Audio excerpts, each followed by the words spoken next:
স্নেহের 2024 সালের নতুন বছরের অষ্টম শ্রেণীর ছাত্রছাত্রী বন্ধুরা, আশা করি তোমার সবাই ভালো আছো।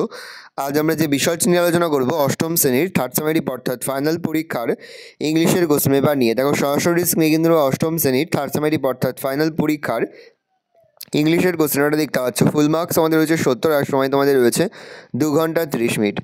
যেহেতু তোমাদের ইংলিশ কোশ্চেন পেপারেই উত্তর করতে, সেহেতু প্রথমেই তোমরা তোমার নাম, রোল নং আর সেকশন লিখে তারপরেই কিন্তু প্রশ্নের উত্তরগুলো শুরু করবে। ভালো করে তোমরা কিন্তু প্যাসেজটা পড়ে নেবে, তারপরেই কিন্তু প্রশ্নের উত্তরগুলো শুরু করবে। দেখো এর দিকে প্রশ্ন রয়েছে অ্যান্সার দ্য ফলোয়িং কোশ্চেন্স। প্রশ্নের মান রয়েছে 1 করে 1 × 4 = 4। বি এর দিকে রয়েছে ট্রু ফলস লেখার পাশাপাশি তোমাদের কিন্তু সাপোর্টিং স্টেটমেন্টও কিন্তু লিখতে হবে। প্রশ্নের মান রয়েছে 2 করে 2 × 3 = 6। ভালো করে দেখে নাও। তারপরে সি এর দিকে রয়েছে ঠিক দ্য কারেক্ট অল্টারনেটিভস। প্রশ্নের মান রয়েছে 1 করে 1 × 3 = 3। ভালো করে দেখে নাও। মোট 3টি প্রশ্ন দেওয়া রয়েছে। সঠিক উত্তরের পাশে যে বক্স রয়েছে সেই বক্সে তোমাদের কিন্তু টিক চিহ্ন দিতে হবে। দেখো 2 থেকে তোমার প্রশ্ন দিয়েছে read the poem carefully and answer the following questions. খুব ভালো করে তোমরা কিন্তু প্রথমে পোয়েমটা পড়ে নেবে, তারপরে পোয়েম থেকে যে প্রশ্নগুলো দেওয়া হয়েছে সেই প্রশ্নের উত্তরগুলো দেবে। এর থেকে প্রশ্ন দিয়েছে টিক দ্য কারেক্ট অল্টারনেটিভ। প্রশ্নের মান রয়েছে 1 করে 1 × 5 = 5। সঠিক উত্তরের পাশে যে বক্স রয়েছে সেই বক্সে তোমাদের কিন্তু টিক চিহ্ন দিতে হবে। ভালো করে দেখে নাও। বিয়ে থেকে রয়েছে অ্যান্সার দ্য কোশ্চেন। প্রশ্নের মান রয়েছে 1 করে 1 × 2 = 2। খুব সংক্ষেপে তোমাদের কিন্তু দুটি প্রশ্নের উত্তর করতে হবে। সিন 3 থেকে রয়েছে read the passage carefully and answer the following questions. খুব ভালো করে তোমরা কিন্তু প্যাসেজটা পড়ে নেবে, তারপরেই কিন্তু প্রশ্নের উত্তরগুলো শুরু করবে।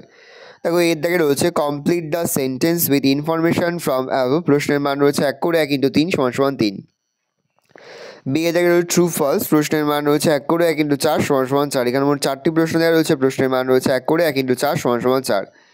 সি এর দিকে রয়েছে choose the correct alternative and give it a tick. প্রশ্নের মান রয়েছে 1 করে 1 × 4 = 4। ভালো করে দেখে নাও। তারপরে দেখো ডি এর দাগে তোমাদের মোট 4টি প্রশ্ন দেওয়া রয়েছে। প্রশ্নের মান রয়েছে 1 করে 1 × 4 = 4। তারপরে তোমাদের গ্রামার অ্যান্ড ভোকাবুলারিতে প্রশ্ন করা হয়েছে। এই দাগে রয়েছে fill in the blanks with the correct forms of verb given in the basket. প্রশ্নের মান রয়েছে 1 করে 1 × 4 = 4। বি এর দাগে রয়েছে fill in the blanks with appropriate article and preposition. প্রশ্নের মান রয়েছে হাফ করে হাফ × 6 = 3। সি এর দাগে রয়েছে চেঞ্জ দ্য ভয়েস। প্রশ্নের মান রয়েছে 1 করে 1 × 5 = 5। এখানে মোট 5টি প্রশ্ন দেওয়া রয়েছে। প্রশ্নের মান রয়েছে 1 করে 1 × 5 = 5। তারপর রয়েছে change the mode of narration. প্রশ্নের মান রয়েছে 1 করে 1 × 5 = 5। তারপর দেখো এর দাগে মোট তোমাদের 2টি প্রশ্ন দেওয়া রয়েছে। প্রশ্নের মান রয়েছে 1 করে 1 × 2 = 2। তারপরে তোমাদের রয়েছে রাইটিং স্কিলের মধ্যে প্রথমেই তোমাদের রয়েছে স্টোরি রাইটিং। কিছু হিংস দেওয়া রয়েছে, তার ভিত্তিতে তোমাদের কিন্তু স্টোরিটা লিখতে হবে। ভালো করে দেখে নাও।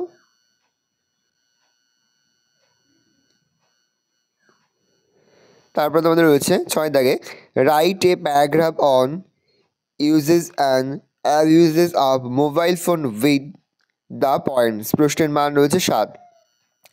ভালো করে দেখে নাও। এই রয়েছে টোটাল তোমাদের থার্ড সেমিস্টার অর্থাৎ ফাইনাল পরীক্ষার অষ্টম শ্রেণীর ইংলিশের কোশ্চেন পেপার। ভালো তোমরা কোশ্চেনটা দেখে নাও। আশা করি ভিডিওটা ভালো লেগেছে। ভিডিওটা ভালো লাগলে ভিডিও লাইক করে দেখে ভুলবে না। আর আমার চ্যানেল নতুন হওয়া লাল কালি সাবস্ক্রাইব প্রেস করে পাশে বেল আইকন প্রেস করে যখন নতুন কোনো ভিডিও আপলোড করি সবার ফার্স্ট নোটিফিকেশন তোমরা পেয়ে যাও। আর এই ভিডিওটি তোমার বন্ধু বান্ধবী আত্মীয়স্বজন সবার মধ্যে কিন্তু অনেক শেয়ার করে জেনে বছর অষ্টম শ্রেণীতে পড়ছে। আমরা কিন্তু ইতিমধ্যেই অষ্টম শ্রেণীর প্রতি বিষয়ের সিলেবাস, প্রশ্নকাল এবং নমুনা প্রশ্নপত্র কিন্তু আপলোড করি তোমাদের এখনও পর্যন্ত। সেই ভিডিওগুলো না দেখে থাকো, ভিডিওগুলো কিন্তু রাত্রে দেখে নাও। ভালো তোমরা কোশ্চেন পেপারটা দেখে নাও। এই প্রশ্নপত্রের উত্তরটা কিন্তু আমরা ইতিমধ্যেই আমাদের টেলিগ্রাম চ্যানেলে কিন্তু আপলোড করি। তোমরা কিন্তু অবশ্যই প্রশ্নের উত্তরটা তোমরা টেলিগ্রাম চ্যানেল থেকে কিন্তু সংগ্রহ করে নেবে। ভালো করে দেখে নাও উত্তরটা।